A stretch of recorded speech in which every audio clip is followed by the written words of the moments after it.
RFCL యజమానులారా ఖబర్దార్ అని హెచ్చరిస్తున్నాం.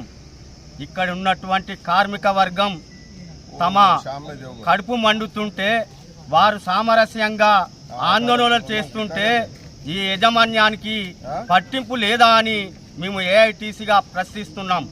యజమానులారా, వెంటనే మీరు వెనుకకు వచ్చి కార్మిక వర్గాలతో చర్చలు జరిపి ఇక్కడ ఉన్నటువంటి కాంట్రాక్ట్ కార్మికులకు సమాన పనికి సమాన వేతనం, వారికి ఇచ్చేటువంటి అలవెన్సులు వెంటనే కల్పించాలి. ఇక్కడ మన ఫ్యాక్టరీలో పనిచేస్తున్నటువంటి వలస కూలీలను వెంటనే ఇక్కడి నుంచి తరలించాలి. స్థానికులకు ఉద్యోగ అవకాశాలు కల్పించకుంటే పెద్ద ఎత్తున ఏఐటీసీ ఆధ్వర్యంలో ఆందోళనలు చేపడతామని ఈ సందర్భంగా హెచ్చరిస్తూ, ఇక్కడ ఉన్నటువంటి కార్మికులు తమ పని ప్రదేశాలకు వెళ్ళడానికి 2 కిలోమీటర్లు ఉంటుంది. అక్కడి వరకు నడవాలంటే చాలా అవస్థలు పడుతున్నారు. యాజమాన్యం వెంటనే ఒక 4-5 వెహికల్స్ను అరేంజ్ చేసి కార్మికులను పని ప్రదేశాలకు తరలించాలి.